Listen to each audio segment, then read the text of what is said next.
Selamat hari Sabat, saudara yang kasih dalam Tuhan. Terpujilah namanya, oleh karena kasih-Nya kita masih ada hingga hari Sabat ini. Sebelum saya merangkumkan kembali pelajaran sekolah Sabat yang barusan saja kita lalui, mari kita berdoa sejenak. Bapa di sorga, kami bersyukur, terima kasih besar kasih karunia-Mu. Terima kasih oleh karena kami tiba di Sabat yang baru. Dan saat ini kami mau merangkumkan kembali pelajaran sekolah Sabat. Urapi kami agar kami boleh mengerti dan memahami, sehingga kami boleh melakukannya dalam kehidupan kami sehari-hari. Ampuni dosa kami, di dalam nama Yesus kami berdoa dan mengucap syukur. Amin. Saudara-saudaraku yang kasih dalam Tuhan, kelihatannya pelajaran sekolah Sabat kita ini berurut. Mulai dari Yesaya pasal 1 berbicara tentang dosa-dosa, kesalahan-kesalahan, dan bagaimana kerajaan utara, kerajaan selatan, Israel dan Yehuda yang akhirnya mengalami kekalahan. Namun sekarang ini kita tiba kepada judul yang baru, yaitu kekalahan bangsa Asyur. Di dalam Yesaya 37 ayat 16, Ya Tuhan semesta alam, Allah Israel, yang bertata di atas kerubim, hanya Engkau sendirilah Allah segala kerajaan di bumi, Engkaulah yang menjadikan langit dan bumi. Yesaya 37 ayat yang ke-16. Saudara-saudaraku yang dikasihi oleh Tuhan, di sini diberikan contoh bila mana seorang pria menuntun lembu jantan sementara kedua wanita duduk di atas gerobak. Orang-orang kurang beruntung ini tidak memiliki kereta, jadi mereka harus memikul barang di pundak mereka. Dan sementara tentara ada di mana-mana, seorang yang terlihat seorang pendobrak menabrak gerbang kota dan para pemanah, para prajurit yang mempertahankan kota, sehingga pembantaian pun merajalela. Dengan maju begitu cepat, yang lain berlutut, berjongkok, di mana mereka membawa rampasan yang datang dari negeri-negeri yang mereka kalahkan. Dan ada kalimat di sini, Sanhedrin raja dunia, raja Asyur, dan ekspresi itu dilanjutkan dengan sebutan duduk di atas tahta Nemedu dan jarahan kota Lakis di bawah kehadapannya. Saudara-saudaraku yang kasih dalam Tuhan, kalau di zaman dulu namanya orang yang kalah perang tidak bisa lagi berbuat apa-apa karena mereka akan ditawan.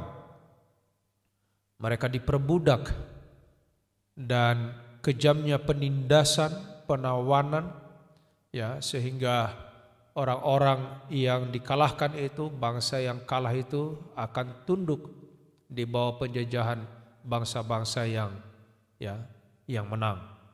Saudara yang kasih, pada saat ini kita mari melihat bahwa Allah tidak tinggal diam. Allah kita tidak tinggal diam. Dalam tahun ke-14 zaman Raja Hizkia, Sanhedrin Raja Asyur menyerang segala kota yang berkubu di negeri Yehuda dan merebutnya.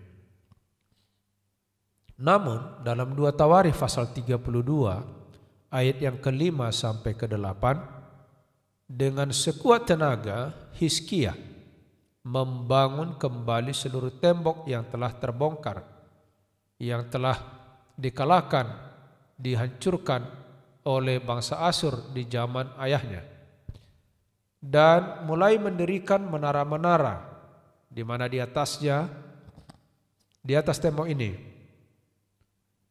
dia membangun, di luar tembok juga dia membangun menara-menara dan mengangkat panglima-panglima perang yang mengepalai rakyat. Saudara-saudara yang kasih dalam Tuhan, apa yang dilakukan oleh orang-orang Asyur? Nah, dalam pelajaran sekolah Sabat kita bisa melihat bahwa di sana ada propaganda yang dilakukan adalah merupakan salah satu cara melemahkan semangat orang-orang Yehuda. Penguasa Asyur orangnya yang brutal dan cerdas, sehingga mereka tujuannya itu hanya satu, adalah kekayaan dan kekuasaan.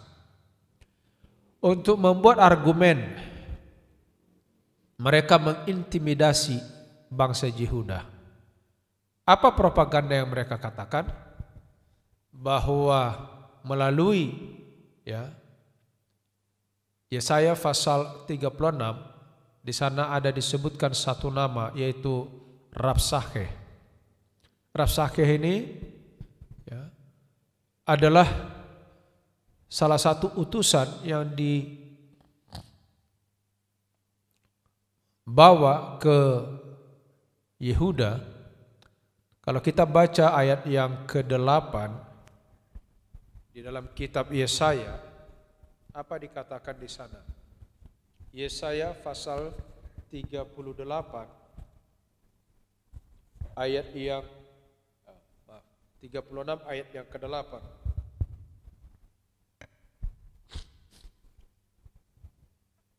Maka sekarang baiklah bertaruh dengan tuanku Raja Asyur. Aku akan memberikan 2.000 ekor kuda kepadamu jika engkau sanggup memberikan dari pihakmu orang-orang yang mengendarainya.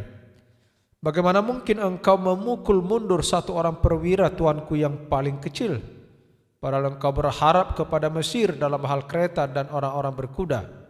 Sekarang pun, adakah di luar ini untuk memusnahkannya? Adakah di luar kehendak Tuhan aku maju melawan negeri ini untuk memusnahkannya? Tuhan telah berfirman kepadaku, majulah menyerang negeri itu dan memusnahkan, dan musnahkanlah itu. Saudara-saudara yang kasih dalam Tuhan, ini pelajaran yang sangat penting buat kita.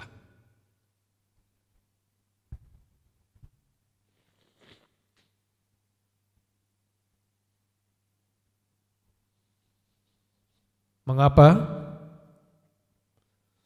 Seringkali kita ini terintimidasi, ditakut-takuti, sehingga kita meragukan iman yang kita miliki, Allah yang kita percaya. Bahkan dalam ayat yang ke-13 sampai 15, kemudian berdirilah juru minuman agung, berseru dengan suara nyaring dalam bahasa Yehuda. Ia berkata, dengarlah perkataan Raja Agung, Raja Asyur. Janganlah Hizkia memperdayakan kamu, sebab ia tidak sanggup melepaskan kamu. Janganlah Hizkia mengajak kamu berharap kepada Tuhan dan mengatakan, tentu Tuhan akan melepaskan kita. Kota ini akan diserahkan ke dalam tangan Raja Asyur. Saudara-saudaraku yang kasih dalam Tuhan, siapa yang tidak ciut, yang tidak takut? Pada saat itu negara adik kuasa dikenal adalah raja kerajaan Asyur atau Babel. Karena semua bangsa-bangsa pada zaman itu semuanya dijajah olehnya, dikalahkan olehnya. Dan propaganda ini sempat membuat hati rakyat menjadi lemah. Saudara-saudara yang kasih dalam Tuhan, ada satu hal yang perlu dalam pelajaran sekolah sahabat kita, yang kita harus ikuti, imani, sebagaimana apa yang dilakukan oleh Hizkia. Apa yang dilakukan oleh Hizkia sangat menarik, saudara-saudara. Di dalam ayat yang berikut ini, pasal 37, segera sesudah Hizkia mendengarkan itu, dikoyakkannya pakaiannya, diselubunginya badannya dengan kain kabung, lalu masuklah ia ke rumah Tuhan. Saudara-saudara yang kasih, ini adalah merupakan satu pelajaran yang begitu indah. Pada saat kita menghadapi kesusahan, menghadapi ketakutan, menghadapi intimidasi, menghadapi kesulitan, tolong diingat saudara, larilah kepada Tuhan. Inilah yang dilakukan oleh Hizkia. Dalam ayat 6 dan 7 apa yang dia lakukan? Lalu berkatalah Yesaya kepada mereka. Berarti Hizkia menyuruh orang kepada Yesaya untuk menanyakan apa yang dikatakan oleh Tuhan. Dikatakan begini.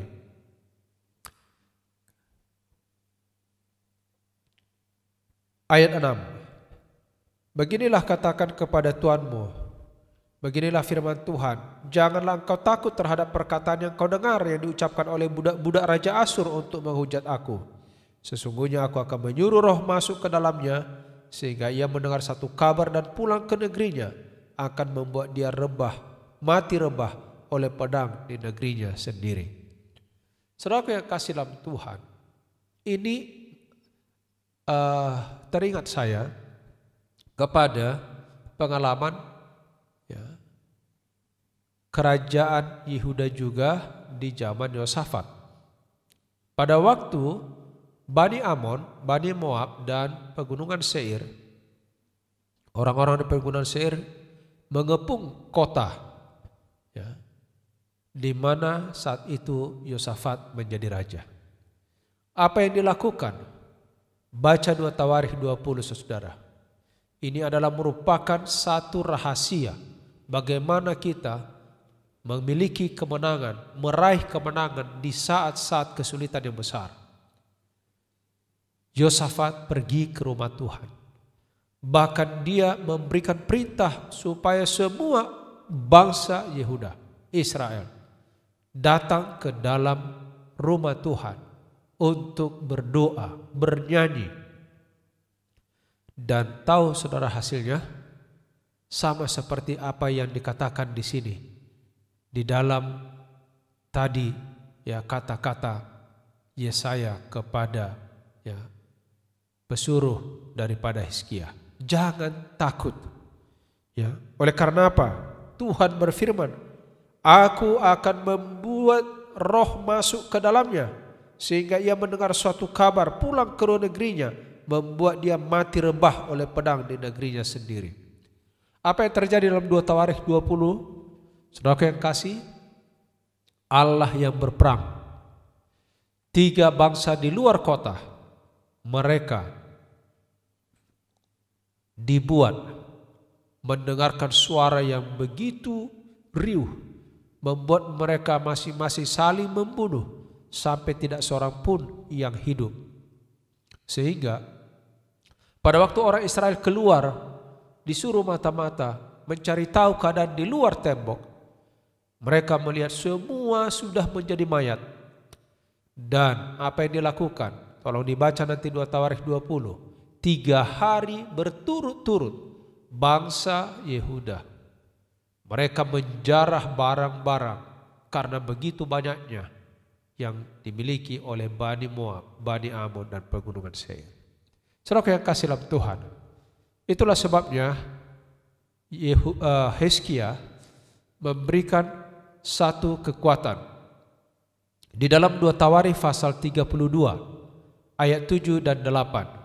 Kuatkanlah dan teguhkan hatimu, jangan takut, jangan terkejut kepada Raja Asyur serta seluruh laskar yang menyertainya, karena yang menyertai kita lebih banyak daripada yang menyertai dia. Saudara-saudara yang kasih, ini satu pelajaran yang sangat penting, saudara. Kenapa? Kalau Tuhan bersama kita, barisan yang mengikut kita jauh lebih banyak. Dan apa dikatakan? Tetapi yang menyertai kita adalah Tuhan, Allah kita, yang membantu kita melakukan peperangan ini. Saudara yang kasih dalam Tuhan, ingat ini. Pada waktu kita mengalami kesulitan, mengalami hal-hal yang sukar, saudara-saudara datang kepada Tuhan. Yesaya 36 mulai dari ayat 21 sampai Yesaya 37 sampai ayat yang ke-20. Kita boleh melihat di sana memang bangsa itu tergoncang. Pikiran mereka mengalami gundah gulana. Tetapi perlu kita ingat, Hizkia perintahkan untuk tidak reaktif. Jangan emosional. Di dalam Yesaya 31:21 apa dikatakan? Tetapi orang berdiam diri dan tidak menjawab dia sepatah kata pun, sebab ada perintah raja bunyinya, jangan kamu menjawab dia. Oh, ini bagus sekali saudara. Kalau saudara mau menang, menghadapi pertengkaran, menghadapi kritikan, menghadapi cemoohan, diam saudara. Diam. Itu akan membuat kita lebih kuat. Dan kita tidak terperangkap. Saudara yang kasih, pelajaran kita sepanjang Sabat ini, di satu sisi memberikan kepada kita kekuatan bahwa kita harus mengandalkan Tuhan. Jangan takut, jangan terlalu reaktif, tetapi datang kepada Tuhan. Hizkia minta dukungan doa kepada Nabi Yesaya. Pada waktu kita sulit, pada waktu kita susah, jangan malas datang. Datang kepada hamba Tuhan, datang kepada para pendeta, minta untuk didoakan, kepada tua-tua jemaat, kepada orang lain yang dekat dengan kita. Lalu Hizkia pergi ke bait suci berdoa kepada Tuhan, menyampaikan bebannya. Jadi pada waktu kita mengalami kesulitan, langkah yang tepat itu adalah datang kepada Tuhan, meminta petunjuk, berdoa sungguh-sungguh kepadanya. Lalu apa yang terjadi? Tuhan menjawab. Musuh Raja Asyur bukanlah Hizkia, tetapi sekarang adalah Allah sendiri. Luar biasa. Saudaraku yang kasih, mari kita baca Yesaya 37 ayat 23. Terhadap yang Maha Kudus Allah Israel lah justru Raja Asyur memberontak. Jadi musuhnya bukan Hizkia di mata Tuhan, tetapi Allah sendiri. Nah, kalau kita menyerahkan diri kepada Tuhan dalam segala persoalan hidup kita, Tuhan akan bertindak menolong kita. Tetapi dalam pelajaran ini ada kisah yang berikut, yaitu setelah Hizkia menang, ada satu kesalahan yang dibuat. Dalam pelajaran kita ini, apa dikatakan di dalam Seventh Day Adventist Bible Commentary jilid 4 halaman 240. Meskipun Allah sudah bertindak melakukan pembebasan kepada Hizkia, Asyur tetap menjadi ancaman. Dan iblis bertekad untuk membawa kematian kepada Hizkia dan juga kehancuran kepada Yerusalem pada saat yang sama. Tolong diingat ini saudara. Jadi tidak mudah, walaupun kita baru melalui satu hal, akan datang lagi persoalan yang lain. Dan saya yakin itu saudaraku. Karena kenapa? Kita di dunia ini sedang dilatih oleh Tuhan untuk menjadi lebih kuat. Nah, apa yang terjadi? Pada waktu itu Hizkia sakit, lalu diberikan pemberitahuan bahwa dia akan mati. Pada waktu diberikan pemberitahuan ini, dia datang kepada Tuhan, dia menangis, dia mohon pengampunan supaya dia disembuhkan. Dan Tuhan kini ini luar biasa, didengar doanya. Dan pada waktu itu Hizkia meminta tanda di dalam Yesaya 38. Kalau kita baca ayat 7 sampai 9, khususnya ayat 8. Sesungguhnya bayang-bayang pada penunjuk matahari buatan Ahaz akan kubuat mundur ke belakang 10 tapak yang telah dijalaninya. Ini tanda bahwa Tuhan menjawab doa Hizkia. Dia akan disembuhkan. Nah saudara-saudaraku, hal ini penting bagi Asyur orang Babel. Kenapa? Karena mereka terbiasa mempelajari bintang-bintang. Medorah atau Beladan ingin mempelajari hubungan antara kesembuhan Hizkia dengan tanda mujizat itu. Dan jika matahari itu sendiri dapat bergeser atas permintaan Hizkia, yang ada di benak mereka, kira-kira apakah yang akan dilakukan Hizkia terhadap orang Asyur? Karena matahari saja bisa mundur, saudara. Oh, luar biasa, ya. Tetapi di sini gantinya Hizkia menyaksikan kemuliaan Allah pada waktu utusan itu datang kepadanya, ke istananya. Inilah kesempatan sebenarnya buat dia untuk memperkenalkan Tuhan, kemuliaan Allah yang luar biasa. Tetapi kalau kita baca Yesaya pasal 39, Hizkia gagal karena dia bukan memperkenalkan Tuhan, kemuliaan Tuhan, tetapi memperkenalkan dirinya dan kehebatannya. Nah, itulah sebabnya di dalam Para Nabi dan Raja halaman 195 dikatakan begini: hanyalah dengan perantaran Allah secara langsung sehingga bayang-bayang matahari itu dapat terbalik ke belakang 10 tapak. Dan inilah yang akan menjadi tanda bagi Hizkia bahwa Tuhan mendengarkan akan doanya. Jadi itu saudara adalah dari Allah, bukan karena Hizkia, saudara, bukan karena kehebatannya. Lalu ayat halaman 197 dikatakan, tetapi kecongkakan dan sifat ingin dipuji menguasai Hizkia. Dan di dalam meninggikan diri sendiri, ia membuka perbendaharaan kekayaan yang diberikan Allah kepada umatnya di depan mata orang yang serakah. Dan itulah yang terjadi, saudaraku. Kunjungan para duta itu bagi Hizkia menjadi ujian terhadap rasa syukur dan pengabdian. Sekarang apa yang terjadi? Hizkia membesarkan dirinya sendiri di atas Tuhan serba sekalian alam. Hati-hati dengan kesombongan, saudaraku. Kadang-kadang waktu kita dalam kesulitan, saudara-saudara, kita berdoa, kita puasa, kita datang kepada Tuhan dengan segala kerendahan hati. Tetapi bila mana kita sudah berhasil, saya amati berapa banyak orang yang mengingat Tuhan dan kembali kepadanya untuk mengucap syukur. Ini sama dengan 10 orang kusta yang disembuhkan, yang hanya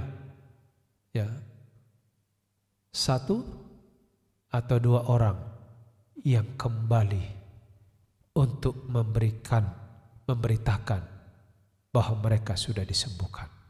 Saudara-saudara yang kasih dalam Tuhan, kesimpulan dan pelajaran sekolah sahabat kita ini, seperti Asyur, Babel yang tidak pernah puas dengan kekuasaan dan kekayaan, demikianlah banyak orang sekarang ini sama, terpikat dengan kekuasaan, kesombongan, dan kekayaan.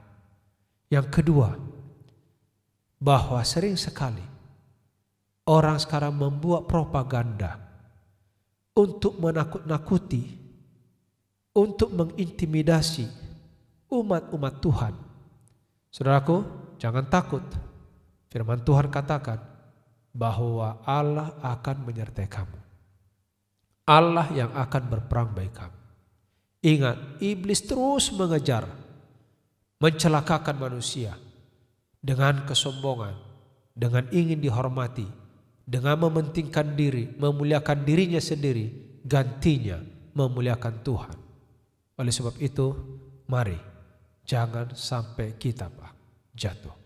Ayat yang terakhir yang saya mau baca kepada kita pada saat ini adalah Yesaya pasal yang ke-39 ayat yang ke-6 dan ayat yang ke-7. Apa yang firman Tuhan katakan? Kitab Yesaya pasal yang ke-39.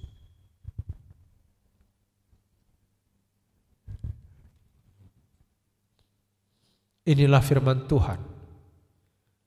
Sesungguhnya satu masa akan datang bahwa segala yang ada di istanamu dan disimpan oleh nenek moyangmu sampai hari ini akan diangkut ke Babel. Dan tidak ada barang yang akan ditinggalkan, demikianlah firman Tuhan.